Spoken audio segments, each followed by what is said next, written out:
Hi friends, YouTuber Sujatha Manoharan பேசுகிறேன். இப்போ நீங்கள் பார்க்குறது கிராமத்து ஸ்பெஷல் மிளகு குழம்புங்க.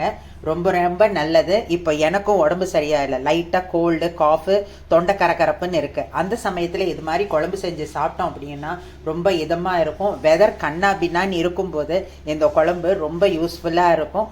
ரைஸ் மட்டும் இல்லைங்க, டிஃபன்ஸ்க்கும் நல்லா இருக்கும். வாங்க எல்லாரும் சாப்பிட்லாம், ரெடியாக இருக்குது. லிங்கை கொடுக்குறேன், பார்த்து செஞ்சு என்ஜாய் பண்ணுங்கள்.